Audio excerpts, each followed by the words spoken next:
Hi guys, welcome back. तो पिछले video में हमने चैप्टर 9 यूनिट 2 स्टार्ट किया था, the instruments of trade policy.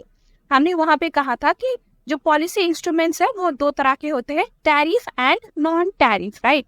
तो पार्ट 1 में हमने सारे टैरिफ मेजर्स कवर किए थे और आज ये पार्ट 2 में हम नॉन टैरिफ मेजर्स को देखेंगे। ठीक है, तो चलिए स्टार्ट करते हैं। Non tariff measures. तो नॉन टैरिफ मेजर्स आखिर है क्या? देखिए, टैरिफ मेजर्स में हम क्या करते थे, हम जो गुड्स इंपोर्ट या एक्सपोर्ट करते हैं उसमें डायरेक्टली टैक्स लगा देते थे, राइट।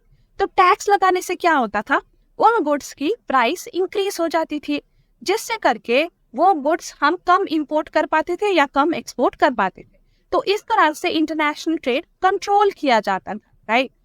लेकिन अब नॉन टैरिफ मेजर्स में हम क्या करते हैं कि हम डायरेक्टली टैक्स तो नहीं लगाते, लेकिन हम कुछ और चीजों में चेंज कर देते हैं, जैसे कि रेगुलेशंस में चेंज कर दिया या number of units import and export में चेंज कर दिया, रेस्ट्रिक्शन लगा दिया।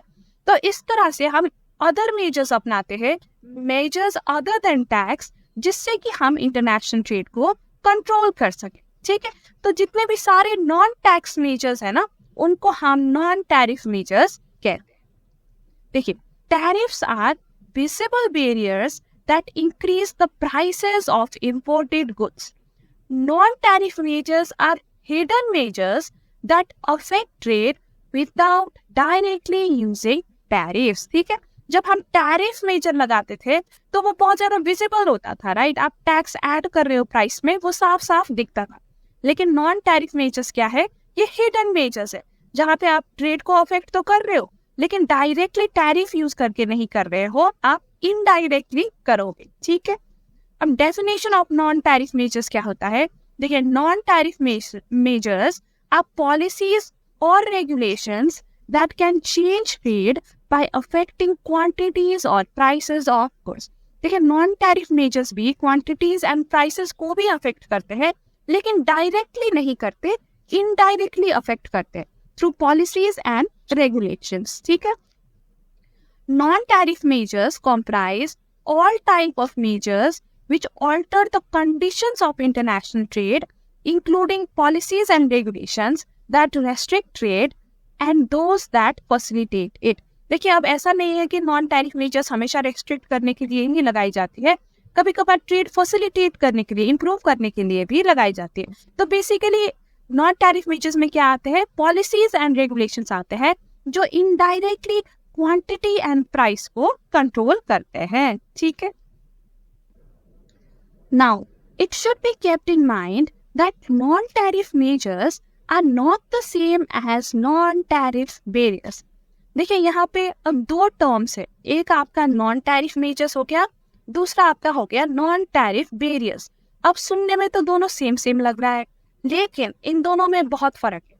देखिए, नॉन टैरिफ मेजर्स क्या होता है कि आप वो मेजर्स यूज करते हो टू रेगुलेट इंटरनेशनल ट्रेड।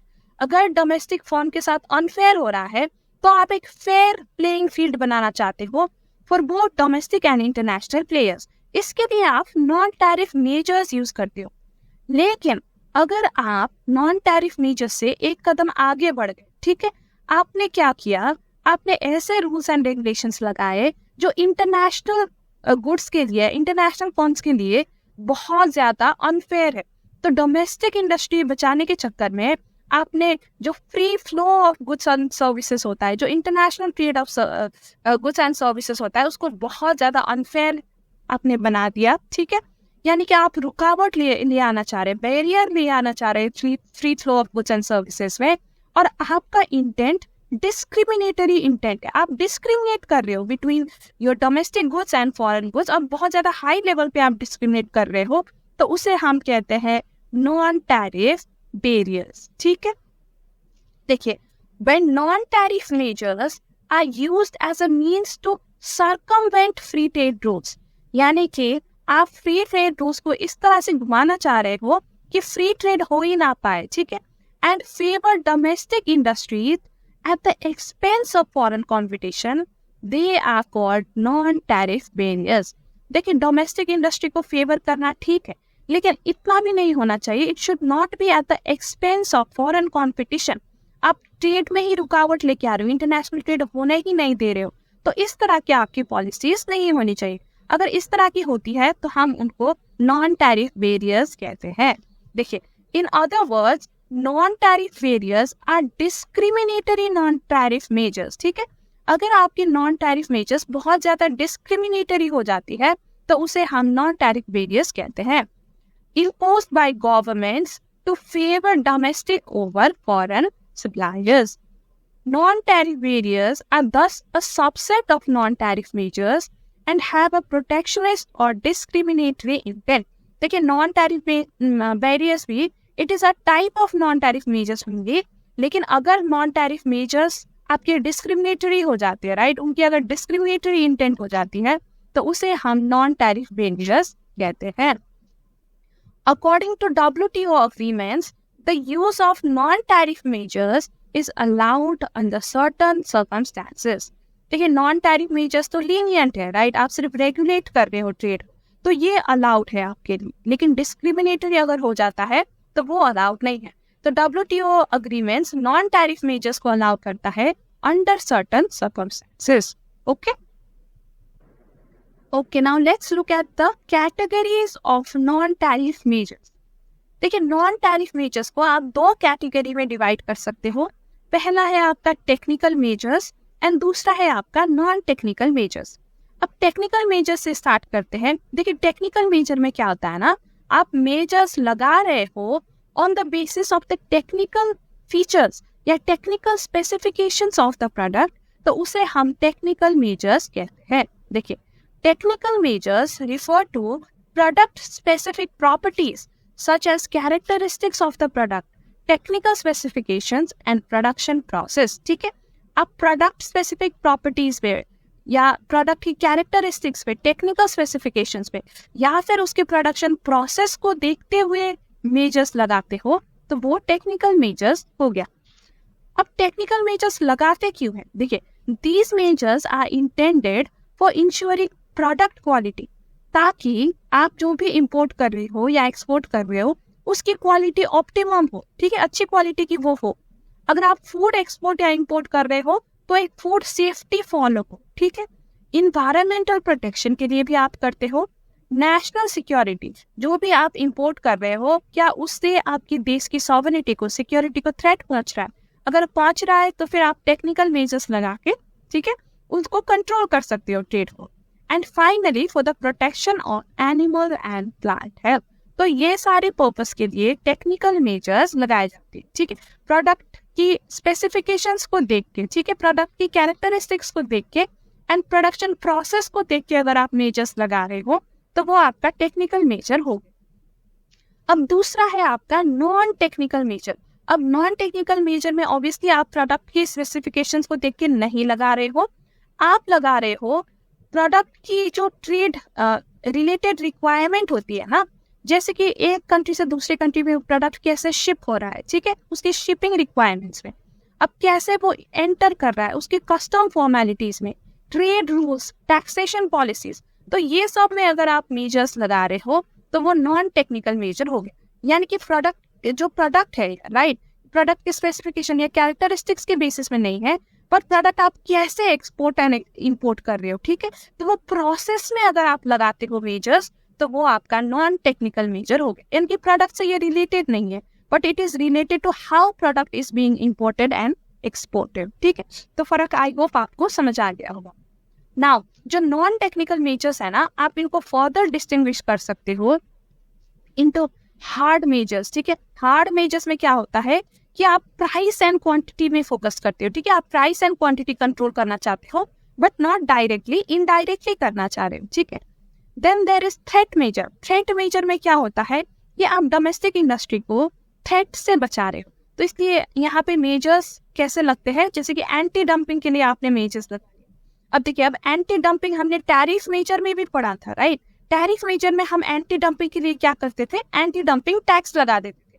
अब नॉन टैरिफ मेजर्स में हम टैक्स नहीं लगाएंगे, हम रेगुलेशंस में या पॉलिसीज में इस तरह से चेंज करेंगे कि एंटी डंपिंग हो ना पाए। ठीक है, देन सेफगार्ड्स हो गया, तो यानी कि आप बेसिकली डोमेस्टिक इंडस्ट्रीज को बचा रहे हो, तो वो हो जाता है थ्रेट मेजर। ठीक है, एंड देन इसके अलावा अदर मेजर्स भी होते हैं, जैसे कि trade related finance and investment measures.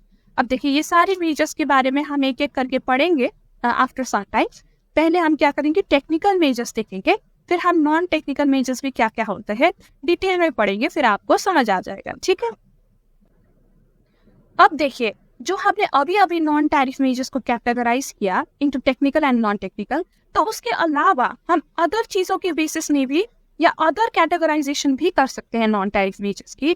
तो उनमें क्या क्या आता है, देखिए पहले हम कैटेगराइज कर सकते हैं एज इंपोर्ट रिलेटेड मेजर्स। तो ये आपको नाम से ही समझ आ रहा होगा, सारे मेजर्स जो आप इंपोर्ट से रिलेटेड लगा रहे, कोई भी सामान आपके देश के अंदर आ रहा है तो उसमें आप मेजर्स लगा रहे हो तो वो इंपोर्ट रिलेटेड मेजर्स हो गया, राइट। अब एक्सपोर्ट रिलेटेड मेजर्स यानी कि जो भी सामान आप देश से बाहर भेज रहे हो तो उनमें अगर आप मेजर्स लगा रहे हो तो वो एक्सपोर्ट रिलेटेड मेजर्स हो गया, right. And then in addition to these there are also procedural obstacles. Import and export करने के प्रोसेस में अगर आप कुछ मेजर्स लगा रहे हो, ठीक है, तो उनको हम प्रोसीड्यूरल ऑब्स्टेकल्स कहते हैं, which are practical problems in administration, transportation, delays in testing, certification। तो ये सारे इंपोर्ट एक्सपोर्ट की प्रोसीड्यूर्स के अंतर्गत आते हैं, राइट, कि ट्रांसपोर्टेशन हो गया, टेस्टिंग हो गया। तो अगर आप इन पे मेजर्स लगा रहे हो तो ये भी आपका एक कैटेगरी प्रोसीड्यूरल ऑब्स्टेकल हम कहते हैं, ठीक है। अब ये क्या करता है procedural obstacle, it make it difficult for business to adhere to a given regulation. देखिए बेसिकली अब नॉन टैरिफ मेजर्स लगाने का यही मकसद होता है कि आप इंपोर्ट या एक्सपोर्ट को में थोड़ा सा रुकावट लेके आओ, राइट, उनकी कम करो, उनकी क्वांटिटी या फिर जो भी उनको लिमिट करना चाहते हो, तभी तो आप लगा रहे हो। सो ऑब्वियसली प्रोसीड्यूरल ऑब्स्टिकल में आप क्या करोगे कि सर्टन प्रोसीड्यूर्स में आप थोड़ा सा ऑब्स्टिकल क्रिएट करोगे कि only the best firm can is able to import, ठीक है, and only the best firm is able to export. तो इस तरह से जो बाकी भीड़ है वो कम हो जाएगी, यही मकसद होता है, ओके। सो आई थिंक अब हमने कैटेगरीज पढ़ लिया है। अब हम क्या करेंगे, जो हमारे मेजर कैटेगरीज थे टेक्निकल एंड नॉन टेक्निकल, हम उनमें वापस जाएंगे, ठीक है। अब एक एक करके हम देखेंगे कि टेक्निकल मेजर्स में क्या आता है एंड नॉन टेक्निकल में क्या आता है। तो चलिए अब टेक्निकल मेजर्स में सबसे पहले आपका आता है सैनिटरी एंड फाइटोसैनिटरी मेजर्स, जिसको हम SPS भी कहते हैं। अब सैनिटरी यानी कि साफ सुथरा, हाइजीनिक, ठीक है, फाइटोसैनिटरी भी वही हो गया। तो ये सैनिटरी एंड फाइटोसैनिटरी मेजर्स जो है ना, ये रिलेटेड है आपके फूड प्रोडक्ट से। कोई भी फूड अगर आप इंपोर्ट कर रहे हो या एक्सपोर्ट कर रहे हो तो आप चाहते हो कि वो एक हाइजीनिक हो, ठीक है, ह्यूमन हेल्थ या एनिमल हेल्थ को वो हार्म ना करे। तो इसके लिए जो आप मेजर्स अपनाते हो उसको हम सैनिटरी एंड फाइटोसैनिटरी मेजर्स कहते हैं। देखिए SPS measures are applied to protect human, animal और plant life from risk arising from additives। देखिए खाने की चीजों में आजकल कितने ज्यादा एडिटिव्स डालते हैं, राइट, पेस्ट डालते हैं जो हार्मफुल होते हैं, कॉन्टेमिनेंट्स डालते हैं, टॉक्सिन्स और disease causing organisms, and to protect biodiversity, ताकि आपको ये सारी चीजें, राइट, ये टॉक्सिक चीजें से आपको बचा सके, ठीक है, और बायोडाइवर्सिटी को प्रोटेक्ट कर सके। तो इसलिए सैनिटरी एंड फाइटोसैनिटरी मेजर्स अपनाई जाती है। बेसिकली ये फूड आइटम्स के लिए होता है, ठीक है। These include ban और prohibition of import of certain goods। तो देखिए अब सैनिटरी एंड फाइटोसैनिटरी मेजर्स के अंदर क्या क्या मेजर्स आते हैं, या तो आप सर्टेन चीजों को बैन ही कर दो, ठीक है, कंप्लीट बैन कर दो on import of certain goods, या फिर all measures governing quality and hygienic requirement, या फिर आप ऐसे मेजर्स बना दो जिससे कि आप क्वालिटी एंड हाइजीन रिक्वायरमेंट को कंट्रोल कर दें, राइट। आप सर्टन एक चेकलिस्ट बना दो कि ये अगर चेकलिस्ट कंप्लीट होगा तभी हम इंपोर्ट करेंगे, ठीक है। और आप प्रोडक्शन प्रोसेस के लिए भी सिमिलर रिक्वायरमेंट्स लगा दो कि ये टेस्टिंग होनी चाहिए, ऐसे ऐसे करके प्रोड्यूस किया होना चाहिए, तभी हम इंपोर्ट करेंगे, ठीक है। एंड एसोसिएटेड कॉम्प्लायंस असेसमेंट, तो वही हो गया, आपको असेस करनी पड़ेगी, ठीक है, एक ऑडिटर से ऑडिट करानी पड़ेगी, अगर वो हाँ करेगा तो तभी हम इंपोर्ट करेंगे, हम सारा क्वालिटी टेस्टिंग करेंगे, ठीक है, और तभी जाके हम आपकी चीजें इंपोर्ट करेंगे। तो इस तरह के अगर आप मेजर्स रखते हो तो उसे हम सैनिटरी एंड फाइटोसैनिटरी मेजर्स कहते हैं, ठीक है। For example prohibition of import of poultry from countries affected by avian flu, ठीक है। देखिए एवियन फ्लू एक टाइप ऑफ एनिमल फ्लू होता है जो मीट, स्पेशली मीट आइटम्स पे लगता है। तो क्या होता है ना कि अब आपको पता है कि सर्टेन कंट्री में ये फ्लू चल रहा है, तो आप क्या करोगे, बैन कर दोगे उस कंट्री से meat item for a time, right. Meat and poultry processing standards, अगर आप मीट इंपोर्ट कर रहे हो, स्पेशली क्योंकि मीट में बहुत ज़्यादा चांसेस होते हैं कि वायरस आए या कॉन्टेमिनेंट्स आए, राइट। तो आप क्या करोगे कि आप एक स्टैंडर्ड बना दोगे, राइट, कि ये स्टैंडर्ड की होनी चाहिए, ठीक है, तभी जाके हम लेंगे। Okay, to reduce pathogens, residue limits for pesticides in food.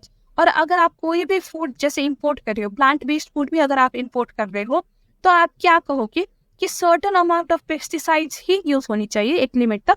अगर इससे ज्यादा आपने पेस्टिसाइड्स यूज किया है तो फिर हम उसको इंपोर्ट नहीं करें, ठीक है। तो इस तरह से आप सर्टेन कंडीशंस या रेगुलेशंस बनाते हो, तो इसको हम कहेंगे सैनिटरी एंड फाइटोसैनिटरी मेजर्स। तो आपको ये याद रखना है कि स्पेशली ये फूड आइटम्स के लिए है, ठीक है, ताकि कोई भी ह्यूमन हेल्थ या एनिमल हेल्थ या प्लांट हेल्थ को असर ना करे। तो इसलिए ये मेजर्स बनाई जाती है on import and export of food items.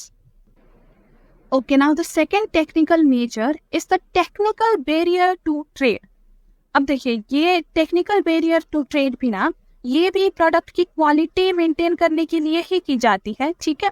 लेकिन ये सिर्फ फूड आइटम के लिए नहीं होता, ये फूड एंड नॉन फूड दोनों आइटम के लिए अगर आप ऐसे मेजर्स लेके आते हो, ठीक है, जिससे कि आप क्वालिटी डिफाइन करना चाहते हो आपने इंपोर्ट्स एंड एक्सपोर्ट्स की, तो उसे हम टेक्निकल बैरियर्स कहते हैं। तो इसमें क्या किया जाता है ना, आप सर्टेन क्वालिटी पैरामीटर्स रखते हो, जैसे कि आपकी प्रोडक्ट की क्वालिटी ऐसी होनी चाहिए, उसकी साइज ऐसी होनी चाहिए, उसकी शेप ऐसी होनी चाहिए, उसकी पैकेजिंग ऐसी होनी चाहिए, ठीक है। तो इस तरह के अगर आप पैरामीटर्स रखते हो तो उसे हम टेक्निकल बैरियर्स टू ट्रेड कहते हैं। देखिए, TBT refers to mandatory standards and technical regulations for both food and non-food products, specifying characteristics like size, shape, design, कि ऐसे डिजाइन होनी चाहिए, राइट। लेबलिंग आपको पता है मेनली फूड आइटम में होता है कि उसकी इंग्रेडिएंट्स क्या क्या है, वो आपको साफ साफ लेबल करना है।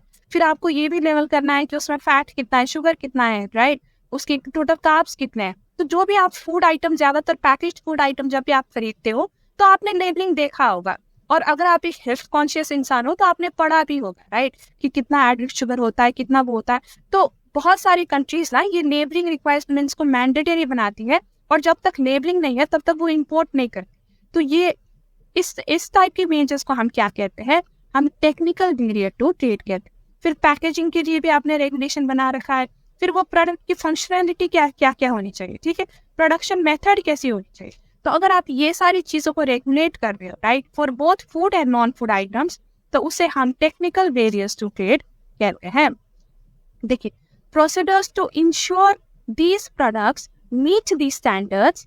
अब आप कैसे डिसाइड करोगे कि ये सारे पैरामीटर्स मीट किया है कि नहीं, तो उसके लिए आप क्या करोगे, आप टेस्टिंग करोगे, इंस्पेक्शन करोगे, सर्टिफिकेशन लोगे, ठीक है। तो all of these procedures they form a part of technical barrier to trade. Similar to SPS measures, similar to sanitary and phytosanitary measures, TBTs are intended to protect consumers and natural resources. ठीक है। अब देखिए, अब जो technical barriers to trade है ना, देखिए ये बनाई तो गई है प्रोटेक्ट करने के लिए, राइट, कंज्यूमर्स को प्रोटेक्ट करने के लिए, अच्छी क्वालिटी गुड देने के लिए। लेकिन कभी कभार प्रोटेक्ट करने के चक्कर में ना बहुत ज्यादा ये लॉज डिस्क्रिमिनेटरी भी हो जाता है। अगर आपने स्पेशली बहुत ज्यादा स्ट्रिंजेंट रिक्वायरमेंट रखी है क्वालिटी की, तो वो फॉरेन प्रोडक्ट्स को मीट करना काफी ज्यादा मुश्किल हो जाता है, ठीक है। अब मान लीजिए जो एक्सपोर्टिंग कंट्री, राइट, वो एक डेवलपिंग कंट्री है, उसके पास इतनी ज्यादा रिसोर्सेस भी नहीं है, इतना ज्यादा पैसा भी नहीं है कि वो सारे क्वालिटी टेस्ट करे या सारी रिक्वायरमेंट मीट करे। लेकिन आपने तो ऐसा कंडीशन रख रखा है कि ये मीट करे बिना तो हम लेंगे ही नहीं, तो बेचारे वो कंट्री को कितना नुकसान होगा, राइट, वो अपना ट्रेड ज्यादा आगे बढ़ा ही नहीं पाएगा, और वो डेवलपिंग है तो उसे तो बढ़ाने की जरूरत है, राइट। तो इस तरह से कई कबार जो टेक्निकल बैरियर्स टू ट्रेड है ना, वो काफी डिस्क्रिमिनेटरी हो जाता है टुवर्ड्स द एक्सपोर्टिंग कंट्री, ठीक है। देखिए, TBTs can be used to hinder imports or discriminate against foreign products to protect domestic industries. देखिए, डोमेस्टिक इंडस्ट्री को प्रोटेक्ट करने के चक्कर में ना कई कबार गवर्नमेंट बहुत ज्यादा डिस्क्रिमिनेटरी हो सकता है against foreign products. Complying with different TBT requirements in various markets can be difficult and costly reducing the competitiveness of exporting industries. Exporting industries के लिए काफी ज्यादा कॉस्टली प्रूव हो सकता है, राइट। ये डिफिकल्ट तो होता ही है और काफी ज्यादा कॉस्टली भी प्रूव हो सकता है, जिसकी वजह से जो एक्सपोर्टिंग कंट्री की कॉम्पिटिटिवनेस है वो इंटरनेशनल मार्केट में कम हो जाती है। तो what are the certain examples of TBT? देखिए, examples of TBT are certain food laws हो गए, आपके क्वालिटी स्टैंडर्ड्स हो गए, इंडस्ट्रियल स्टैंडर्ड्स हो गए, ऑर्गेनिक सर्टिफिकेशन। अब कई कंट्रीज ऐसे मांगते हैं कि ऑर्गेनिक सर्टिफिकेशन हमें दो, इको लेबलिंग हमें दो। देखिए, एक तो प्रोडक्ट लेबलिंग होता है जहाँ पे आपने ये इंग्रेडिएंट्स ना दिया, ठीक है। उसके अलावा एक इको लेबलिंग होता है जो कि और भी ज्यादा कॉम्प्लेक्स लेबलिंग रिक्वायरमेंट होती है, तो ये काफी डिफिकल्ट होता है मीट करना, ठीक है। And marketing and labelling requirements, तो देखिए ये सारे these are the examples of technical barriers to trade.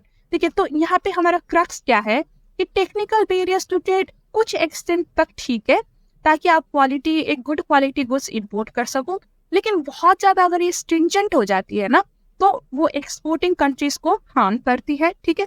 वो फिर डिस्क्रिमिनेटरी हो जाती है। तो एक बैलेंस होना चाहिए, ठीक है, कि सर्टेन एक्सटेंट तक इट इज ओके, बट बहुत ज्यादा हाई आपको नहीं रखनी चाहिए।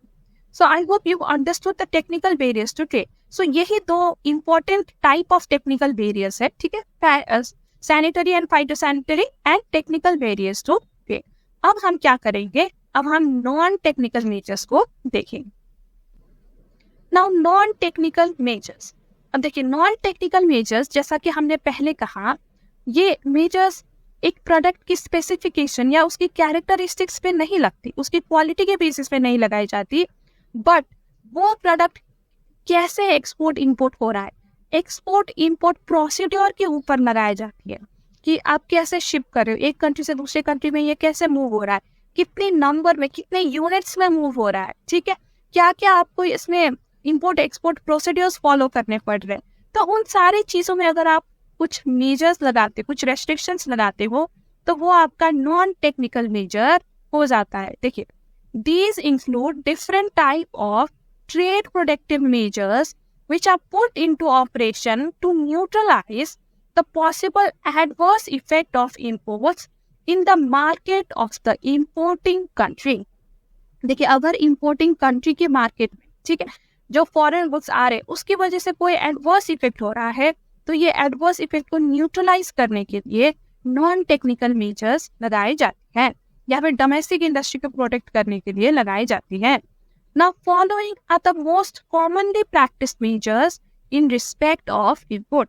अब हम various commonly practised non technical measures देखेंगे। पहले हम स्पेशली इंपोर्ट से रिलेटेड मेजर्स देखेंगे, फिर हम एक्सपोर्ट से रिलेटेड मेजर्स भी देखेंगे, ठीक है। So now the first and the most important non technical measure is import quota. अब कोटा, ये नाम से ही आपको समझ आ गया होगा, कोटा का मतलब क्या होता है कि अगर आप नंबर पे रेस्ट्रिक्शन लगा रहे कि कितनी यूनिट्स आप इंपोर्ट कर रहे हो, कितना एक्सपोर्ट कर रहे हो, चलो अभी तो हम इंपोर्ट की बात कर रहे हैं, राइट, तो कितने नंबर आप इंपोर्ट कर रहे हो, अगर उस पे आप रेस्ट्रिक्शन लगाओगे तो उसे हम इंपोर्ट कोटा कहते हैं। देखिए, an import quota is a direct restriction which specifies that only a certain physical amount of good will be allowed into the country during a given time period, special usually 1 year। देखिए, एक साल के भीतर आप कितने number of units of certain product import कर सकते हो, वही आपका इंपोर्ट कोटा हो जाता है। अब चलिए एक बाइसिकल की एग्जांपल लेते हैं, जो हमने प्रीवियस वीडियो में भी लिया था। लेट्स से गवर्नमेंट ने एक कोटा लगाया हुआ है 1000 यूनिट्स। तो इसका क्या मतलब है कि एक साल के अंदर आप सिर्फ 1000 यूनिट्स बाइसिकल की इंपोर्ट कर सकते हो, इससे ज्यादा आप इंपोर्ट नहीं कर सकते, ठीक है। Import quotas are typically set below the free trade level of imports and are usually enforced by issuing licence. देखिए, अब इसका क्या मतलब है, मान लीजिए अभी जो आपकी बाइसिकल, ठीक है, कि जो इंपोर्ट चल रही है आपकी बाइसिकल की आपकी कंट्री में, तो विदाउट रेस्ट्रिक्शन 1000 यूनिट्स बाइसिकल ही आप इंपोर्ट करते हो ईयरली बेसिस, ठीक है। अभी कोई रेस्ट्रिक्शन नहीं है, लेकिन still you are importing 1000 units. अब अगर गवर्नमेंट को रेस्ट्रिक्ट करना है बाइसिकल की इंपोर्ट को, तो वो क्या करेगा, वो कोटा लगाएगा बिलो दिस नंबर, राइट, वो कोटा लगा देगा लेट्स से 800 यूनिट्स। तो इस तरह से क्या होगा कि बाइसिकल की जो इंपोर्ट है वो कम हो जाएगी, राइट। तो इसे हम कहते हैं इंपोर्ट लगाना below the free trade level of imports, ठीक है। और ये कोटा जो है ये कैसे लगाई जाती है? By issuing licence. ये अब क्या होता है ना कि जब भी आप सामान इंपोर्ट करते हो तो ये डायरेक्टली कस्टमर के पास तो नहीं जाता, राइट। तो पहले कोई प्रोडक्शन या फर्म होती है जो ये 800 यूनिट्स लेती है और ये बाद में कस्टमर को रीसेल करती है ये 800 बाइसिकल्स, है ना। तो अब देखिए अब कौन फर्म लेगा ये 800 यूनिट्स बाइसिकल? तो वो डिसाइड होता है on the basis of issuing licence. देखिए गवर्नमेंट जिसको लाइसेंस प्रोवाइड करता है कि आप ले सकते हो, आप ये इंपोर्टेड गुड्स अक्वायर कर सकते हो, तो वही अक्वायर करता है। और गवर्नमेंट ने नंबर भी स्पेसिफाई करा होता है कि कौन कितना बाइसिकल ले सकता है, ठीक है। तो उसको हम कहते हैं लाइसेंस रिक्वायरमेंट, ठीक है। और ये कोटा यूजुअली फॉलो किया जाता है by issuing licence. Government licences देती है सर्टेन फर्म्स को कि इतने नंबर आप इंपोर्ट कर सकते हो, फिर वो फर्म उतना ही नंबर इंपोर्ट कर सकता है, ठीक है। इसको हम कहते हैं, this is referred to as binding quota. देखिए जब कोटा आपकी जो फ्री ट्रेड नंबर है ना उससे कम नंबर पे लगाई जाती है तो इसे हम बाइंडिंग कोटा कहते हैं। नाउ और नॉन बाइंडिंग कोटा, देखिए अब एक नॉन बाइंडिंग कोटा भी होता है। तो इसमें क्या होता है कि quota that is set above the free trade level of imports thus having little effect on trade. अब देखिए अब यहाँ पे फ्री ट्रेड लेवल 1000 है, राइट। अब अगर आप कोटा लगाते हो 1100 यूनिट्स का तो इससे क्या होता है, इससे ट्रेड में ज्यादा अफेक्ट नहीं होता क्योंकि यूजुअली आपकी कंट्री में 1000 यूनिट से इंपोर्ट हो रहा है, राइट। तो आपने लिमिट ऊपर लगा दी, 1100 लगा दिया, तो 1100 तो अभी पहुंच ही नहीं रहा है। तो इससे आपकी कंट्री के ट्रेड में ज्यादा फर्क नहीं पड़ेगा, राइट। इतना ज्यादा इफेक्ट नहीं होगा ये टाइप की कोटा का क्योंकि आपने इसे above the free market above the free trade level आपने यहाँ पे कोटा लगा दिया। तो इस टाइप की कोटा को हम कहते हैं नॉन बाइंडिंग कोटा, ठीक। तो binding and non binding quota I hope आपको समझ आ गया हो। तो ज्यादा इफेक्ट किस में होता है?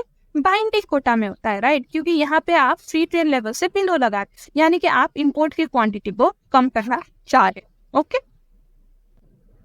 नाउ आपने binding and non binding quota तो समझ लिया, राइट।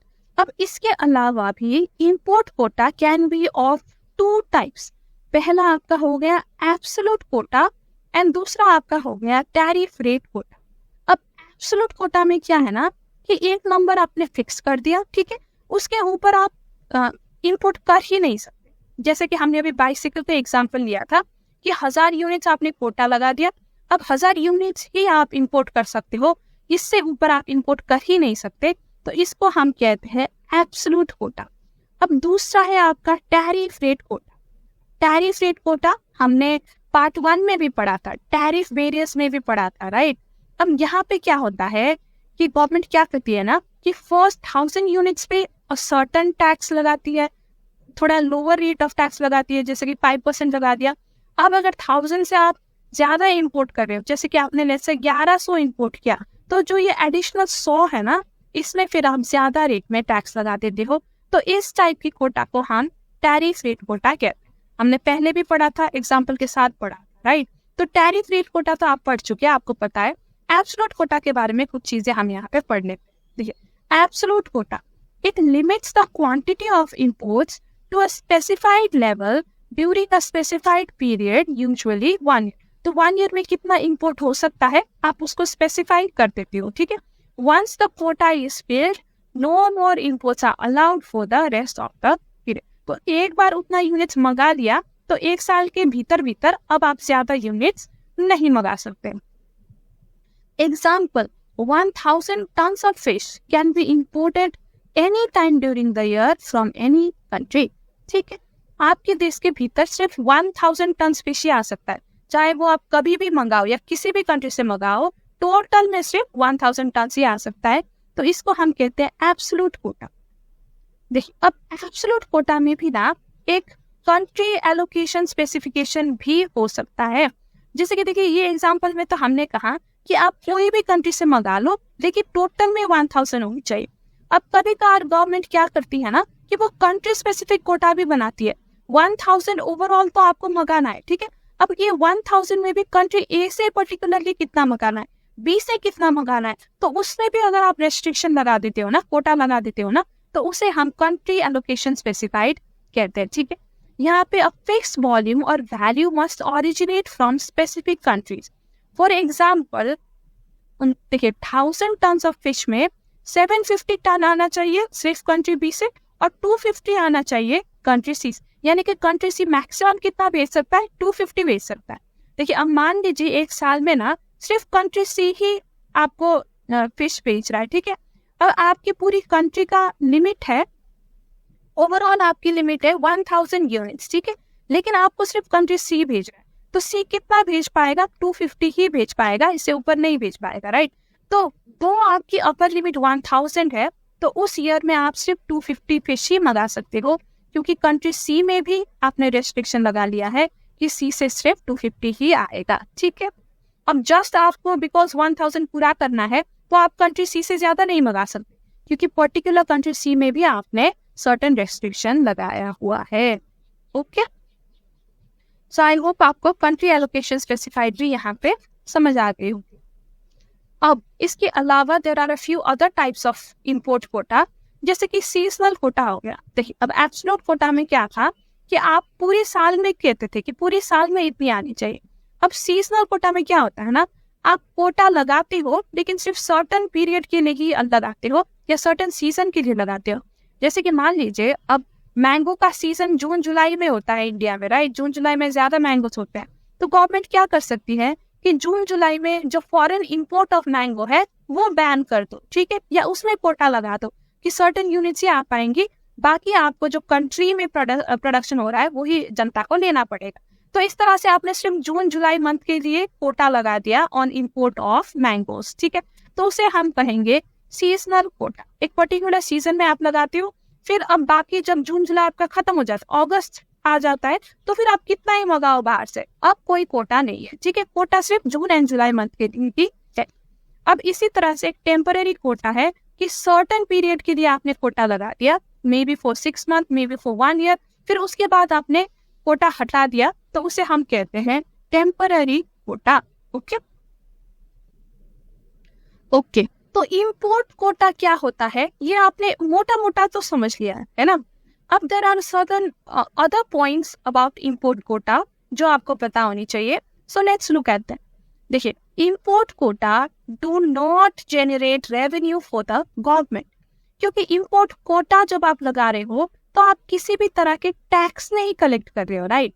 तो अगर आप टैक्स नहीं कलेक्ट कर रहे हो, ठीक है, तो गवर्नमेंट को रेवेन्यू कैसे आएगा। तो इंपोर्ट कोटा से गवर्नमेंट को कोई भी रेवेन्यू नहीं आता। Instead they generate revenue for licence holders. तो इंपोर्ट कोटा से किसको रेवेन्यू आता है, लाइसेंस होल्डर्स को आता है, गवर्नमेंट को नहीं आता। अब आप कहोगे लाइसेंस होल्डर्स को कैसे आता है। देखिए लाइसेंस होल्डर्स यानी कि वही फॉर्म्स जिसको गवर्नमेंट ने लाइसेंस दिया है कि आप इतनी यूनिट इंपोर्ट कर सकते हो।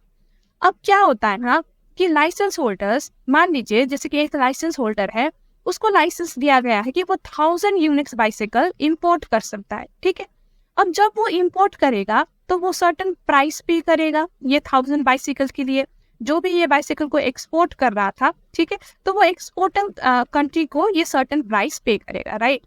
अब ये सेम प्राइस में तो जनता को नहीं बेचेगा, राइट। जब ये जनता को बेचेगा तो ये प्राइस में कुछ ना कुछ एडिशन करेगा, है ना। तो ये एडिशन जो है ना ये उसका इनकम हो जाता है, जो यहाँ पे जो उसने पे किया और आगे जो उसका सेलिंग प्राइस है, ठीक है, तो उसमें जो डिफरेंस यहाँ पे आ रहा है ना, तो वही उसके लिए ये लाइसेंस होल्डर के लिए इनकम हो जाता है। तो देखिए जब भी आप कोटा लाइसेंस किसी को देते हो ना, import licence, import quota licence, तो वो लाइसेंस होल्डर उससे कुछ ना कुछ अर्न करता है। देखिए licence holders are typically individuals और companies that have been granted permission by the government to import a certain quantity of goods under the import quota system. ये तो आपने समझ लिया, right? Now import license holders buy goods at a lower price abroad and sell them at a higher price in the domestic market. तो जब भी वो सामान import करेंगे तो वो क्या कर रहे हैं, they are buying goods, right?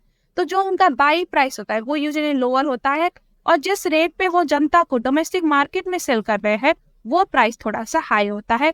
तो इस तरह के प्राइस डिफरेंस की वजह से दे मेक प्रॉफिट, ठीक है।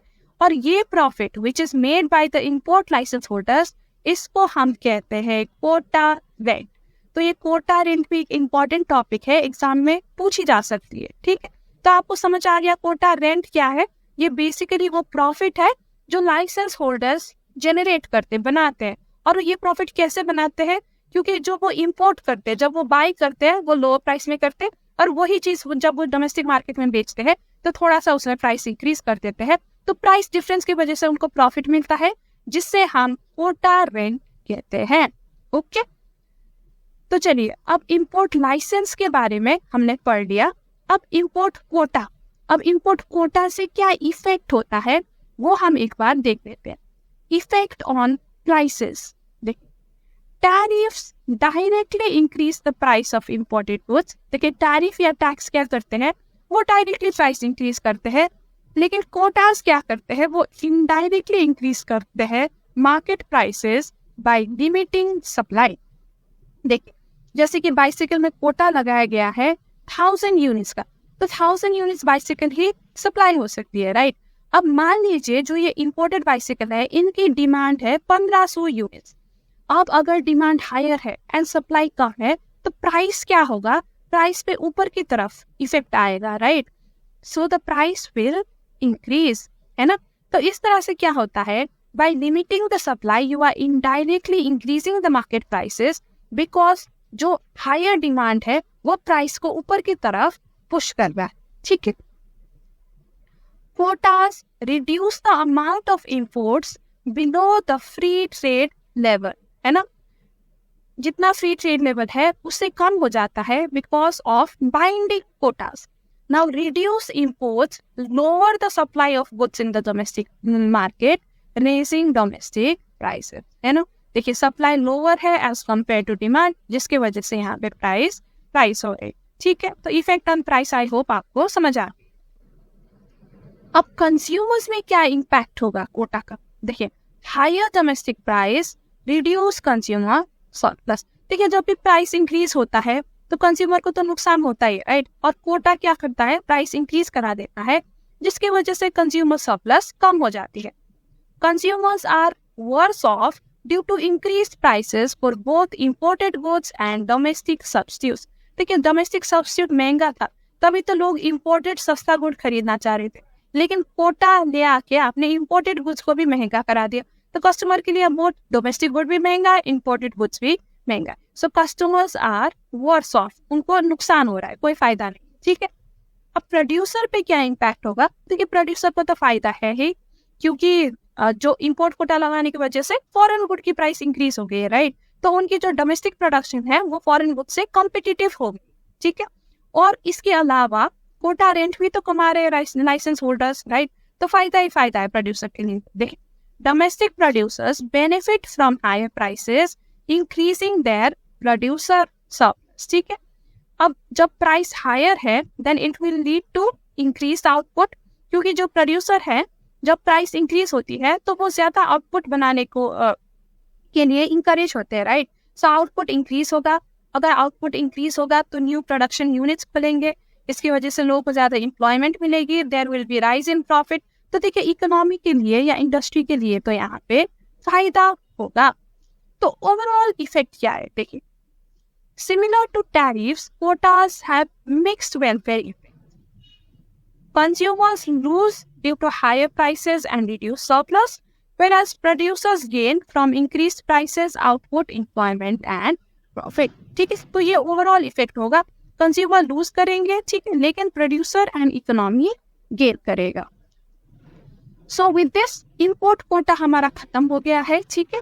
Now let's look at the next non tariff measure. Okay, now the next non tariff measure is price control measure. देखिए अब यहाँ पे आपको नाम से पता चल रहा है कि ये मेजर क्या करती है, प्राइस कंट्रोल करती है, लेकिन कैसे करती है। देखिए टैरिफ मेजर में तो आप टैरिफ लगाते थे, tariff is a kind of custom duty, right. तो आप कस्टम ड्यूटी लगा के प्राइस को इंक्रीज कराते थे, लेकिन कस्टम ड्यूटी या टैरिफ के अलावा अगर आप अदर चार्जेस लगा रहे हो या अदर टैक्स लगा रहे हो, जिससे कि जो फॉरेन गुड्स है, इंपोर्टेड गुड्स है, उनकी प्राइस डोमेस्टिक गुड की बराबर हो जाती है, तो उसे हम प्राइस कंट्रोल मेजर कहते हैं। देखिए, price control measures including additional taxes and charges are steps taken to control or influence the price of imported goods in order to support the domestic price of certain products when import prices of these goods are lower. अगर import price lower है तो उसे domestic price के बराबर ले आने के लिए अगर आप additional taxes and charges लगाते हो other than tariff, तो उसे हम price control measures कहते हैं। ठीक है, these are also known as para tariff measures, क्योंकि ये बिल्कुल टैरिफ जैसे ही है, राइट, बहुत सिमिलर है टैरिफ से, तो इसलिए हम इनको पैरा टैरिफ मेजर्स कहते हैं।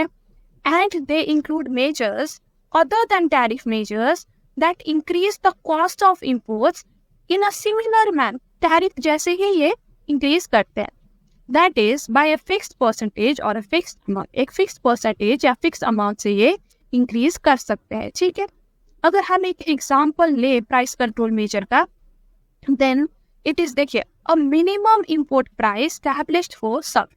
देखिए, सल्फर के लिए आपने सेट कर दिया है कि certain rupees is the minimum price. Let's say मान लीजिए पर केजी आपने प्राइस फिक्स कर दिया है एट ₹1000। ठीक है, अब क्या होता है कि अगर सस्ता सल्फर भी आ रहा है इंडिया में, ठीक है, मान लीजिए 800 का आ रहा है, लेकिन आपने तो मिनिमम प्राइस फिक्स कर दिया है 1000, तो अब इसका प्राइस 1000 ही हो। ठीक है, अब शायद 1000 इसलिए फिक्स किया गया है क्योंकि डोमेस्टिक जो सल्फर प्रोड्यूस हो रहा है उसकी भी 1000 है। ठीक, तो इस तरह से आपने क्या किया, आपने इनडायरेक्टली प्राइस इंक्रीज कर दिया और इसे डोमेस्टिक जो प्राइस है उसके बराबर कर दिया। ठीक है, इस टाइप ऑफ मेजर्स को हम कहते हैं price control measures. Okay, now the third type of non tariff measure is non-automatic licensing and prohibitions.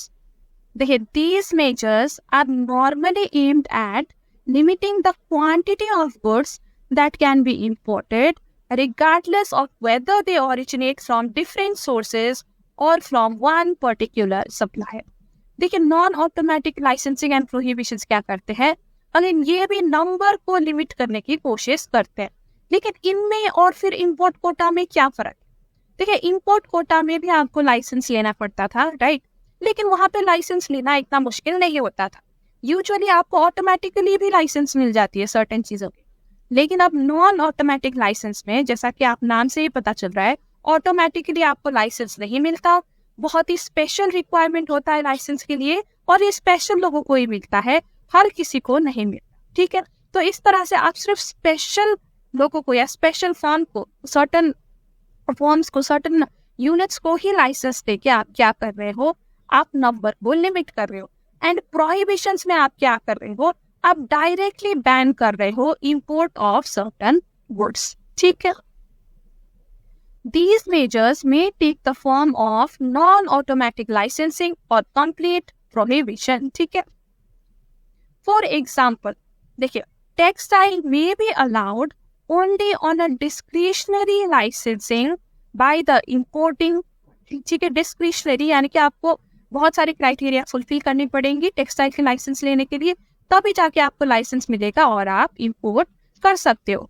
Similarly, अब एक प्रोहिबिशन का एग्जांपल क्या है कि India prohibits import export of arms and related materials from और टू इराक। देखिए, Iraq जो country है, इससे ना तो हम आर्म्स इंपोर्ट कर सकते हैं ना हम एक्सपोर्ट कर सकते हैं, उस पे गवर्नमेंट ने सीधा सीधा प्रोहिबिशन लगाया हुआ है। ठीक है, another example is for the India also prohibits many items mostly of animal origin falling under 60 EXIM codes. देखिए, एक एग्जिम्ड कोड है इंडिया का, ठीक है, उसमें कुछ आइटम्स लिस्ट किया गया है, स्पेशली वो एनिमल प्रोडक्ट्स होते हैं जो इंडिया में इंपोर्ट करना या इंडिया से एक्सपोर्ट करना कंप्लीटली बैन। ठीक है, तो ये सारे रेस्ट्रिक्शंस आते हैं कहाँ पे, non automatic licensing and prohibitions में। Now the fourth measure is financial measure. देखिए, अब क्या होता है ना कि जब भी कोई फर्म या कोई इंसान इंपोर्ट करता है कोई भी चीजें, तो इट इज नॉट नेसेसरी कि वो हमेशा अपफ्रंट पेमेंट ही करेगा। कई फर्म्स क्या करते हैं, वो लोन लेते हैं, राइट, वो लोन लेके हैवी इंपोर्ट करते हैं और वो सामान वो डोमेस्टिक कस्टमर्स को बेच देते हैं। फिर बेचने से उनका जो रेवेन्यू आएगा उससे वो ये लोन चुकता कर देते हैं। तो ये एक कॉमन ट्रेडिंग मेथड है। लेकिन कई कबार गवर्नमेंट क्या करता है ना कि ये लोन लेना मुश्किल कर देता है फॉर सर्टेन गुड्स। तो इस तरह की रुकावट को हम कहेंगे फाइनेंशियल मेजर्स। गवर्नमेंट क्या करती है, या तो वो लोन अलाउ नहीं करती, या लोन का इंटरेस्ट हाई कर देती है, या फिर वो कभी कभार कहती है कि नहीं, आपको कुछ एडवांस पेमेंट करना पड़ेगा तभी आप सर्टेन चीजें इंपोर्ट कर सकते हैं। तो इस तरह से फाइनेंशियल बैरियर अगर लेके आती है तो उसे हम फाइनेंशियल मेजर्स कहते हैं। देखिए, the objective of financial measure is to increase the import cost by regulating the access to and the cost of foreign exchange for imports and to define the terms of payment। ठीक है, तो या तो loan वाला चीज तो मैंने आपको समझा दिया, राइट, कि कैसे गवर्नमेंट डिफाइन कर रही है टर्म्स ऑफ पेमेंट। अब दूसरा होता है कि फॉरेन एक्सचेंज में भी कभी कभार अब वो रुकावट लेके आती है, जैसे कि सर्टेन कंट्रीज की फॉरेन एक्सचेंज प्रोवाइड ही नहीं करती इंपोर्टर्स को, तो उस कंट्री से वो इंपोर्ट ही नहीं कर पाते, राइट, या बहुत कम प्रोवाइड करते हैं कि वो कम इंपोर्ट कर पाए। तो इस तरह से फॉरेन एक्सचेंज में भी वो रुकावट ले आ सकते हैं, या फॉरेन एक्सचेंज के कॉस्ट काफी हाई कर देते हैं जिसकी वजह से भी इंपोर्ट कम हो जाती है। Okay, this includes measures such as advance payment requirement and foreign exchange controls, denying the use of foreign exchange for certain types of imports or for goods imported from certain countries। तो ये certain countries या certain types के goods के लिए government कर सकती है। अगर गवर्नमेंट चाहते हैं कि उनकी इंपोर्ट कम हो तो वो ये मेथड अपना सकती है। ठीक है, for example, an importer may be required to pay a certain percentage of value of goods imported 3 months before the arrival of goods, or foreign exchange may not be permitted for import of newspaper। ठीक है, तो these are some of the examples. देखिए, first example में यहाँ उसे advance पे करना पड़ रहा है तभी वो इंपोर्ट कर पा रहा है, और सेकेंड केस में उसको फॉरेन एक्सचेंज नहीं प्रोवाइड किया जा रहा है for import of certain goods जैसे कि news. Now the fifth measure is measures affecting competition. These measures are aimed at granting exclusive or special preference or privileges to one or a few limited group of economic operators। देखिए, तो ये case में क्या करता है कि government few people या एक इंसान को, ठीक है, या एक limited number of economic operators को वो स्पेशल प्रेफरेंस या फेवर करती है कि वो ही ज्यादा इंपोर्ट कर पाए और बाकी लोग इंपोर्ट ना कर पाए। ठीक है, it may include government imposed special import channels or enterprises and compulsory use of national services। तो वो ये रेस्ट्रिक्शन कैसे कर पाती है गवर्नमेंट कि वो मैंडेटरी करती है कि आप सर्टन चैनल से ही इंपोर्ट कर सकती हो या आप सर्टन सर्विस से ही इंपोर्ट कर सकती हो, और ये चैनल एंड ये सर्विस का एक्सेस सबके पास नहीं होता, only a few special economic operators के पास ही होता है। For example, a statutory marketing board may be granted exclusive rights to import wheat। ठीक है, एक सर्टन बोर्ड है मार्केटिंग बोर्ड, तो सिर्फ इनको ही राइट है व्हीट इंपोर्ट करने का। और अब canalising agency like the state trading corporation may be given monopoly right to distribute palm oil। तो ठीक है, एक कॉर्पोरेशन है स्टेट ट्रेडिंग कॉर्पोरेशन, प्रॉब्ली एक गवर्नमेंट कॉर्पोरेशन है, तो यही कॉर्पोरेशन को ही यहाँ पे राइट दिया गया है कि सिर्फ यही पाम ऑयल डिस्ट्रीब्यूट कर सकती है, जो इंपोर्टेड पाम ऑयल है सिर्फ यही डिस्ट्रीब्यूट कर सकती है। तो इस तरह से किसी को प्रिविलेज देना या किसी को फेवर करना at the cost of others, इसको हम कहते हैं मेजर्स अफेक्टिंग कॉम्पिटिशन। क्योंकि देखिए, यहाँ पे मोनोपोली वाली सिचुएशन गवर्नमेंट क्रिएट कर रही है। ठीक है, when a state agency or a monopoly import agency sells in the domestic market at prices above those existing in the world market, the effect will be similar to an import tariff। ठीक है, अब जब आप किसी को exclusive answer right दोगे तो ये लोग अपना प्राइसेस थोड़ा ऊपर करके ही बेचेंगे, राइट। जो भी इंपोर्टेड गुड आई होगी तो वो थोड़ा कम रेट में आई होगी, लेकिन आप जब उनको डोमेस्टिक कस्टमर्स को बेच रहे हो तो आप थोड़ा सा प्राइस इंक्रीज करके बेच रहे हो। परहैप्स जितना डोमेस्टिक मार्केट में पहले से ही प्राइस है तो आपने उतना तक इंक्रीज कर दिया और बेच दिया, या हो सकता है कई बार उससे ज्यादा भी इंक्रीज करके बेच दिया। ठीक है, तो जो वर्ल्ड मार्केट में प्राइस है ऑब्वियसली उससे तो यहाँ पे प्राइस हायर ही होने वाली है। Okay, now certain government procurement policies भी होती है जो इंटरनेशनल ट्रेड को हिंडर करती है या फॉरेन गुड्स की इंपोर्ट को रेस्ट्रिक्ट करती है। जैसे कि देखिए, government procurement policies may interfere with trade if they involve mandates that the whole of a specified percentage of government purchases should be from domestic firms rather than foreign firms, despite higher purchase prices than similar foreign।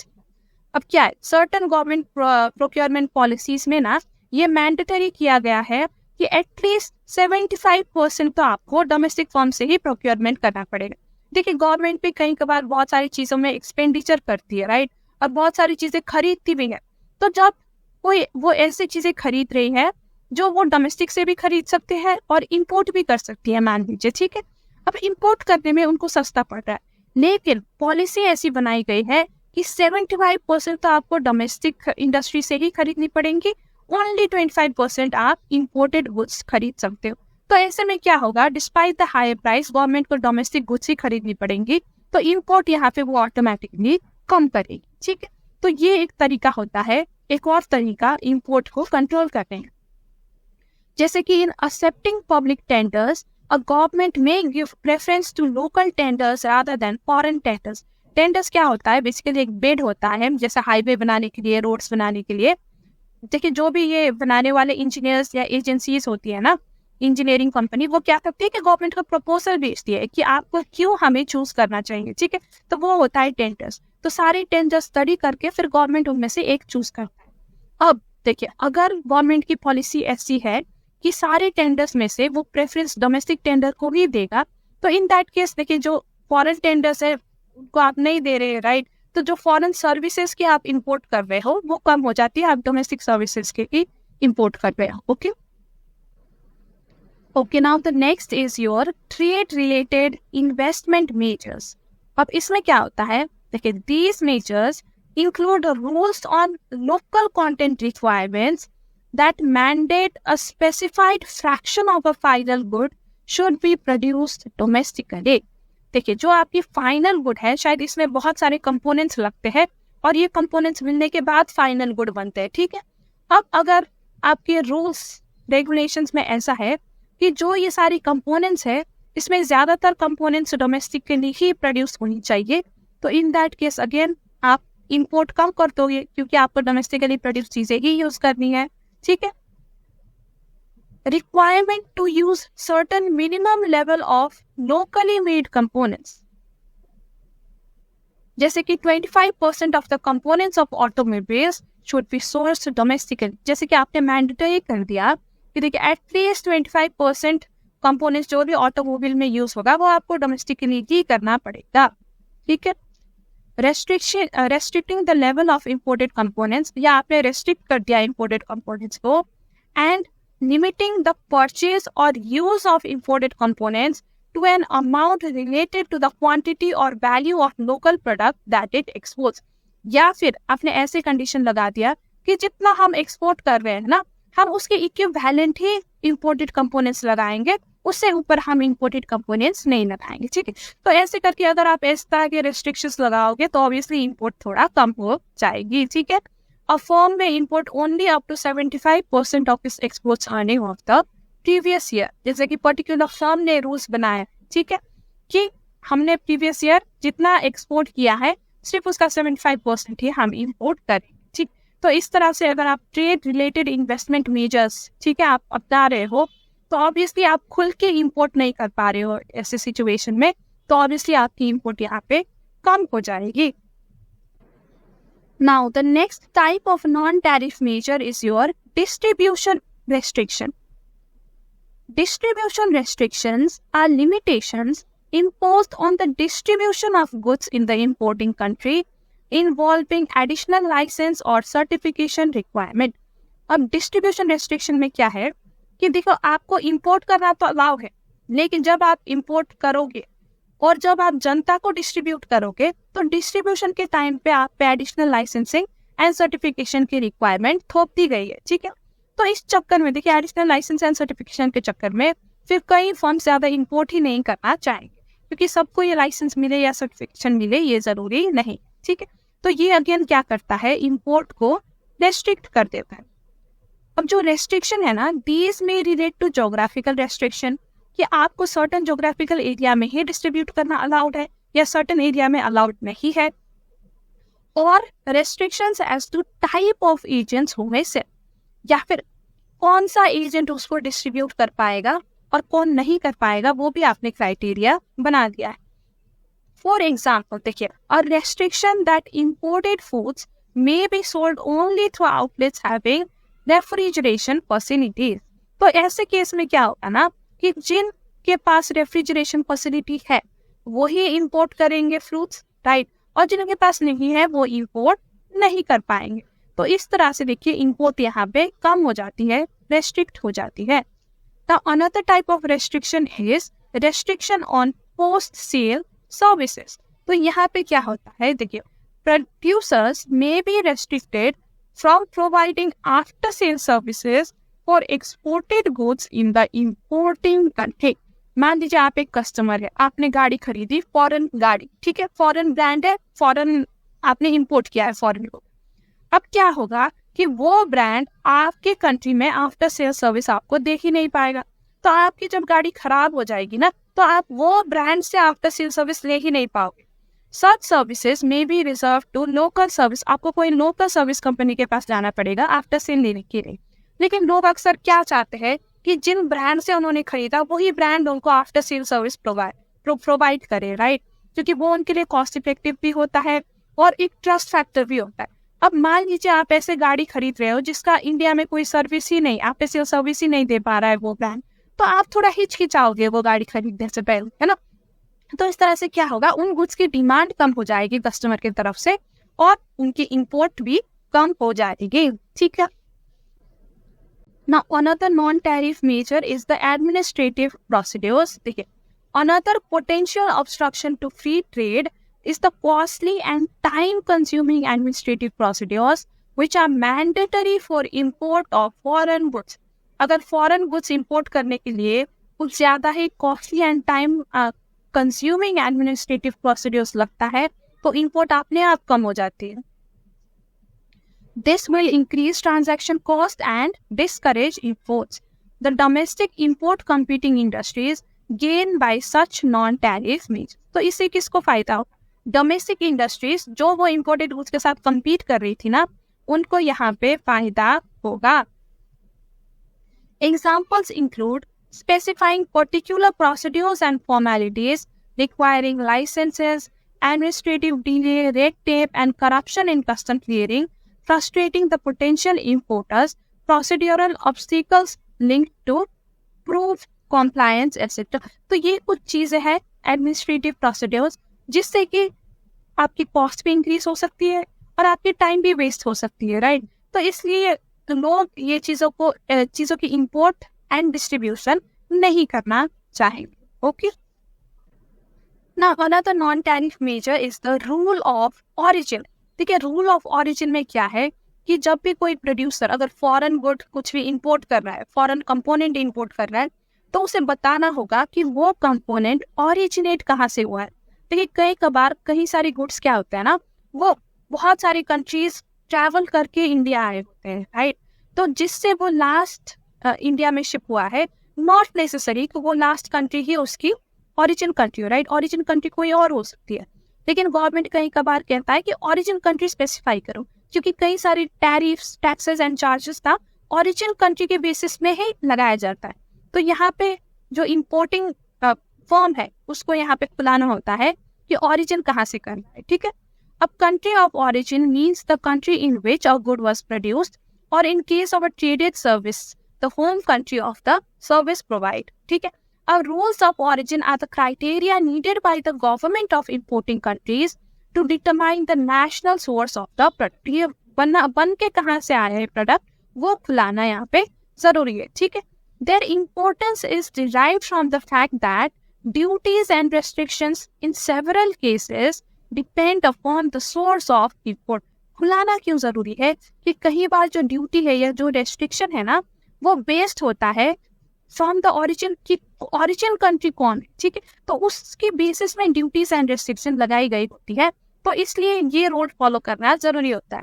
देखिए, अब important procedural obstacles occur in the home countries for making available certifications regarding the origin of goods, specially when different components of product originate in different country.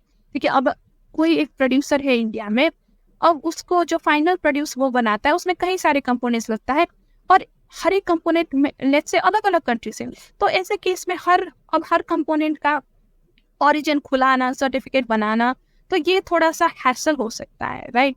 तो यही है, rules of origin भी थोड़ा import में hassle create करता है, ये free trade को सपोर्ट नहीं करता। Now another non tariff measure is your safeguard measure. देखिए, these are initiated by the countries to restrict the import of a particular product temporarily if a domestic industry is injured or threatened with serious injury caused by a surge in imports। देखिए, अगर किसी भी time पे इतना ज़्यादा import हो जाता है ना, इतना हेवीली अगर इंपोर्ट होता है कि आपकी डोमेस्टिक इंजरी को सीरियस थ्रेट होता है, वो इंजर होता है या there is serious threat to injury, in that case आप सेफगार्ड मेजर अपना सकते हो, आप रेस्ट्रिक्ट कर सकते हो import for a limited time. लेकिन जो ये रेस्ट्रिक्शन है ना, ये नॉन डिस्क्रिमिनेटरी होना चाहिए, ठीक है। अगर सीरियसली इंजर हो रहा है डोमेस्टिक इंडस्ट्री तभी आप रेस्ट्रिक्ट कर सकते हो, वरना आप नहीं कर सकते। अब now the last non tariff measure is your embargoes. अब एम्बार्गोस में क्या होता है, देखिए, an embargo is a total ban imposed by the government on import or export of some or all commodities to a particular country or regions for a specified or indefinite period।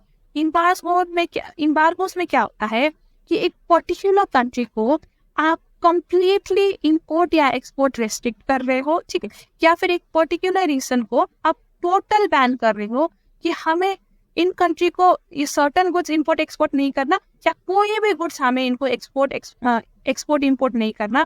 तो इस तरह से आप ban लगा रहे हो certain reason पे या सर्टन कंट्री पे फॉर सर्टन गुड्स या फिर फॉर ऑल गुड्स, तो उसको हम कहेंगे एम्बार्गोस। एम्बार्गो काफी इंपॉर्टेंट है, आपके बुक में भी इसकी रिगार्डिंग एमसीक्यू है और एग्जाम में भी पूछ जाने की चांसेस ज्यादा है। तो एम्बार्गो में आपको बेसिकली याद करना चाहिए कि ये क्या है, it is a total ban, चाहे ये टोटल बैन एक पर्टिकुलर गुड के लिए हो या सारे गुड के लिए हो, लेकिन ये बैन होता है फॉर पर्टिकुलर कंट्री या फॉर पर्टिकुलर रीजंस, ठीक है। एक स्पेसिफाइड पीरियड के लिए भी हो सकता है एंड इनडेफिनेट पीरियड के लिए भी हो सकता है। सो यहाँ पे हमारी जो import related non tariff measures थी वो यहीं पे खत्म हो जाती है। अब हम आगे देखेंगे export related non tariff measures, जो कि 4-5 ही है, ठीक है, ज्यादा नहीं है, तो हम फटाफट देख के इसको खत्म कर देते हैं। Okay, so export related measures, तो obviously export related measures are certain measures जो कई कबार एक्सपोर्ट को सपोर्ट करती है या कई कबार एक्सपोर्ट को सपोर्ट नहीं करती, एक्सपोर्ट के खिलाफ होती है, राइट। तो ये दोनों ही टाइप के मेजर्स हम यहाँ पे देखें। Now the first one is ban on exports. तो ऑब्वियसली जो बैन ऑन एक्सपोर्ट्स है, एक्सपोर्ट्स के खिलाफ, राइट। बैन ऑन एक्सपोर्ट्स क्या करती है कि सर्टेन चीजों के एक्सपोर्ट को प्रोहिबिट करती है। देखिए, export related measures refers to all measures applied by the government of the exporting country, including both technical and non-technical measures। ठीक है, अब जैसे इंपोर्ट में टेक्निकल एंड नॉन टेक्निकल था, एक्सपोर्ट में भी टेक्निकल एंड नॉन टेक्निकल दोनों measures होते हैं। अब बैन ऑन एक्सपोर्ट क्या होता है, देखिए, बैन ऑन एक्सपोर्ट का एक एग्जाम्पल हम यहाँ पे लेते हैं, जैसे कि during a period of shortages export of agricultural products such as onions, wheat, etc. may be prohibited to make them available to domestic consumption। देखिए, अब कहीं कभार कुछ एग्रीकल्चर प्रोडक्ट जैसे कि अनियन, व्हीट, अगर डोमेस्टिक इनकी प्रोडक्शन कम हुई है, ठीक है, तो यहाँ पे क्या किया जाता है कि पहले डोमेस्टिक लोगों की नीड्स देखी जाती है कि आपकी कंट्री की नीड्स फुलफिल हो रही है कि नहीं, और अगर नहीं हो रही तो आप इनको एक्सपोर्ट नहीं कर सकते, ठीक है। तो इसलिए इनकी एक्सपोर्ट को सर्टेन टाइम के लिए प्रोहिबिट किया जाता है। तो ये एक एग्जांपल है बैन ऑन एक्सपोर्ट्स की। Now export restrictions have an important effect on the international market by reducing international supply. Export restrictions may have been affecting in increasing international prices। क्या करता है एक्सपोर्ट रेस्ट्रिक्शन, इंटरनेशनल प्राइसेस बढ़ाता है, क्योंकि आप internationally ये goods की supply कम कर रहे हो, राइट। अगर आप एक्सपोर्ट नहीं कर रहे यानी कि इंटरनेशनल सप्लाई कम हो रहा है। अगर सप्लाई कम होता है तो प्राइस क्या होता है, इंटरनेशनल प्राइस क्या होता है। देखिए मान लीजिए इंटरनेशनल में डिमांड ज्यादा है लेकिन सप्लाई कम, तो इस चक्कर में क्या होता है, प्राइस, इंटरनेशनल प्राइस इंक्रीज होता है। देखिए यहाँ पे डोमेस्टिक प्राइस में फर्क नहीं आता, इंटरनेशनल प्राइस में फर्क आता है कि इंटरनेशनल प्राइस इंक्रीज हो जाता है, ठीक है। Now the second type of export related measures is export taxes. Certain चीजों के एक्सपोर्ट में आप टैक्सेस लगाते हो, तो क्यों लगाते हो, क्योंकि आप उन चीजों के एक्सपोर्ट को रेस्ट्रिक्ट करना चाहते हो। देखिए अब आप कहोगे कि एक्सपोर्ट तो एक देश के लिए अच्छा होता है ना, देश को फॉरेन इनकम कमाने का मौका मिलता है, तो क्यों हम ये टैक्सेस लगा रहे हैं। देखिए सारी चीजों के एक्सपोर्ट करना देश के लिए अच्छी बात नहीं होती। कई कबार क्या होता है कि आपके देश की जनता को ही वो चीज इनफ नहीं हो रही। अगर ऐसे टाइम में जो ग्रीडी प्रोड्यूसर्स है वो अपने देश की जनता को बेचने के बजाय वो फॉरेनर्स को बेचना चाहते हैं, क्योंकि फॉरेनर्स से वो ज्यादा पैसा कमा सकते हैं, तो ऐसे केस में गवर्नमेंट को इंटरवीन करना पड़ेगा, उनको टैक्सेस को रेस्ट्रिक्ट करना पड़ेगा, राइट। और सर्टेन चीजों के एक्सपोर्ट से क्या पता देश की सॉवरेनिटी या नेशनल इंटीग्रिटी में अफेक्ट होती हो, तो इन दैट केस भी उनको एक्सपोर्ट में रेस्ट्रिक्शन लगाना पड़ेगा। एंड टैक्सेस लगाना is a very useful way of restricting export. देखिए an export tax is a tax collected on exported goods and may be either specific या फिर add value। ये जो export tax है वो आप एक specific amount भी चार्ज कर सकते हो या फिर एक specific percentage of the export value भी collect कर सकते हो, ठीक है। The effect of export tax is to raise the prices of the goods and decrease exports। देखिए इंटरनेशनली आप गुड्स के प्राइस रेज कर रहे हो, तो इस तरह से क्या होता है, इंटरनेशनली उसकी डिमांड कम हो जाती है, तो इस वजह से आपकी एक्सपोर्ट भी कम हो जाती है। Since an export tax reduces exports and increases domestic supply, it also reduces domestic prices and leads to higher domestic consumption। देखिए अब यहाँ पे एक और इफेक्ट क्या होता है, जब आप एक्सपोर्ट कम करते हो तो जो भी सामान प्रोड्यूस होता है वो आपको डोमेस्टिक में ही सप्लाई करना पड़ेगा, आपके देश के अंदर ही सप्लाई करना पड़ेगा। तो जो देश के अंदर सप्लाई है ना वो इंक्रीज हो जाती है, तो जब सप्लाई इंक्रीज होती है तो प्राइस क्या होता है, प्राइस डिक्रीज हो जाता है। और जब प्राइस डिक्रीज होता है डोमेस्टिक कंजम्पशन क्या होता है, लोग ज्यादा खरीदते हैं, राइट, तो डोमेस्टिक कंजम्पशन इंक्रीज हो जाता है। Now another type of export related measure is export subsidy and incentive. अब ये वो गुड्स को दी जाती है जो एक देश के गवर्नमेंट को लगता है कि हमें ज्यादा एक्सपोर्ट करनी चाहिए, तो यहाँ पे एक्सपोर्ट को सपोर्ट किया जाता है, ठीक है। सब्सिडी क्या होता है कि गवर्नमेंट एक्सपोर्टर्स को सर्टेन अमाउंट पे कर रही है, राइट, उनकी एक्सपोर्ट प्राइस कम कर रही है, तो वो होता है एक्सपोर्ट सब्सिडी। और इंसेंटिव भी इसी तरह का होता है कि कोई मॉनेटरी इंसेंटिव गवर्नमेंट दे रही है कि आप ये चीज बहुत ज्यादा प्रोड्यूस करो, बहुत ज्यादा एक्सपोर्ट करो, हम आपको सपोर्ट करेंगे, तो ये होता है सब्सिडीज एंड इंसेंटिव। देखिए we have seen that tariffs on imports hurt exports and therefore countries have developed compensatory measures for different type of exporters like export subsidies, duty drawback, duty free access to import intermediaries etc। देखिए अब क्या होता है ना, एक country में मानो आपने इंपोर्ट में टैरिफ लगाया हुआ है सर्टेन कमोडिटी की, ठीक है। अब जो डोमेस्टिक प्रोड्यूसर्स है ना वही वो कमोडिटी यूज करते हैं, लेट्स से वो कमोडिटी ए, ठीक है। तो डोमेस्टिक प्रोड्यूसर्स ये ए कमोडिटी यूज करके एक फाइनल प्रोडक्ट बनाते हैं बी। अब क्योंकि ए पे टैक्स लगाया गया था तो ये टैक्स बी की प्राइस में, कॉस्ट में भी ऐड होगा, राइट, तो बी की यहाँ पे प्राइस जो है वो ऑटोमेटिकली ज्यादा हो जाएगी because of import tariff on it. तो इससे क्या होगा, इनकी जब भी आपकी जो प्राइस है वो महंगी होती है ना, तो इंटरनेशनल मार्केट में आपकी कॉम्पिटिटिवनेस कम हो जाती है, राइट। तो इस चीज को हटाने के लिए गवर्नमेंट क्या करती है, एक्सपोर्ट पे यहाँ पे वो सब्सिडी दे देती है, ठीक है। अब सब्सिडी से क्या होगा, ये बी प्रोडक्ट का प्राइस थोड़ा कम हो जाएगा और इसकी एक्सपोर्ट ज्यादा होने लग जाएगी। अंडरस्टूड। गवर्नमेंट और government bodies also usually provide financial contribution to domestic producers in the form of grants, loans, equity infusion etc. or give some form of income or price support। तो देखिए ये सारे तरीका है एक्सपोर्ट को promote करने की। आप ग्रांट दे रहे हो, ग्रांट यानी कि आप एड, मॉनिटरी एड दे रहे हो फ्री में, ठीक है, या आप लोन प्रोवाइड कर रहे हो, आप उनके इक्विटी में इन्वेस्ट कर रहे हो, तो ये सारे तरीका होता है एक्सपोर्ट को सपोर्ट करने का. If such policies on the part of the government are directed at encouraging domestic industries to sell specified product or services abroad, they can be considered as trade policy tools. तो ऐसे tools को हम ये क्या है, ये basically trade policy tools ही है export को इंकरेज करने के लिए. ठीक है. Now, the last type of export related measure is voluntary export restraint. Again, this is very important for exam. तो आप इसको ध्यान से समझना कि ये क्या होता है. देखिए, अब यहाँ पे नाम से आपको थोड़ा तो अंदाजा लग रहा होगा. Voluntary export restraint. वॉलंटरी मतलब खुद से करना, रिस्ट्रेंट मतलब रोक लगाना. तो यहाँ पे जो डोमेस्टिक प्रोड्यूसर्स है वो वॉलंटरीली खुद से ही अपने एक्सपोर्ट पे रिस्ट्रेंट लगा रहे. तो ऐसा क्यों होता है? देखिए, कई बार क्या होता है ना कि दो कंट्रीज के बीच में अगर friendly relationship, let's say India and Pakistan के बीच में फ्रेंडली रिलेशन, देखो इमेजिन तो हम कुछ भी कर सकते हैं ना. तो मान लीजिए India and Pakistan friendly neighbours है बहुत ज्यादा. ठीक है. अब India let's say certain goods Pakistan को एक्सपोर्ट करता है. अब वो एक्सपोर्ट करने की वजह से पाकिस्तान की जो डोमेस्टिक प्रोड्यूसर्स है ना, इनको थोड़ा सा यहाँ पे नुकसान हो रहा है.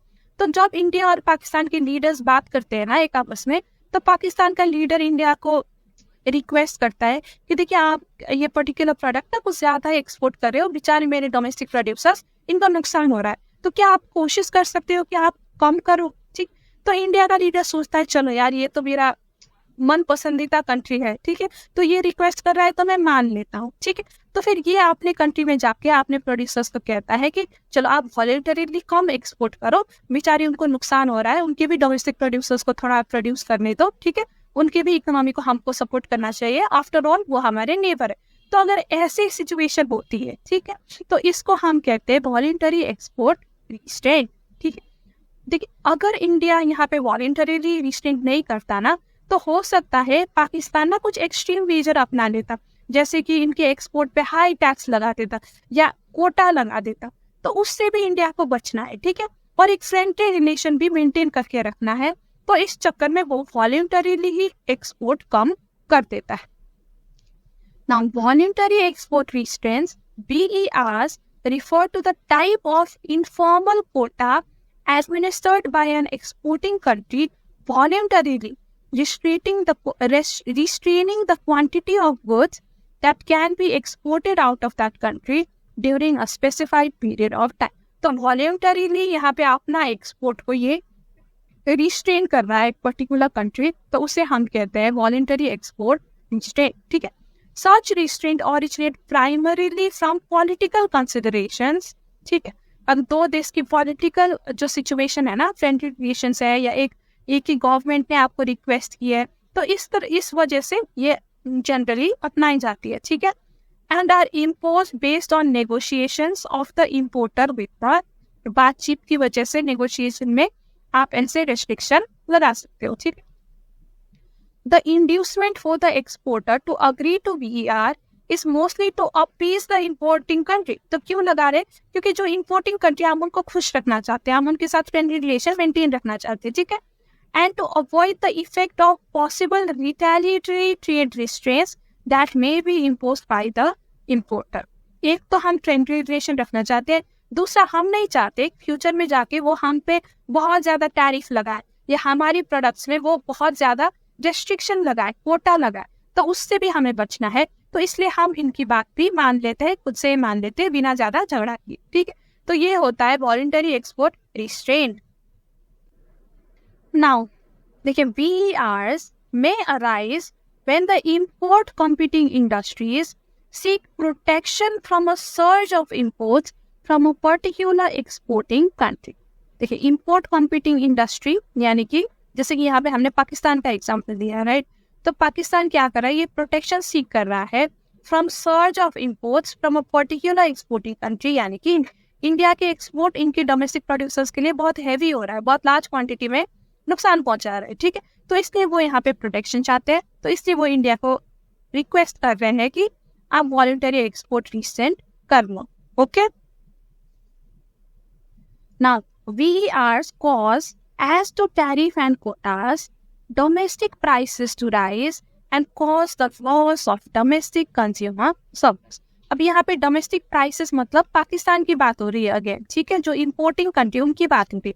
देखिए, अगर ये पाकिस्तान इंडिया से इंपोर्ट करता तो क्या होता, जो इंडिया के इंपोर्ट है ये थोड़े कम प्राइसेस में थे शायद, राइट।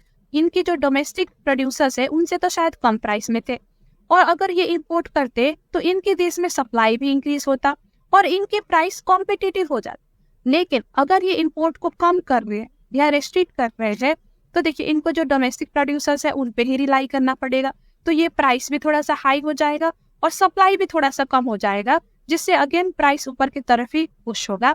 तो देखिए ये क्या करता है, प्राइस को इनडायरेक्टली इंक्रीज कर देता है for Pakistan, for the importing country. Okay, so यही था VER में। So I hope you understood this.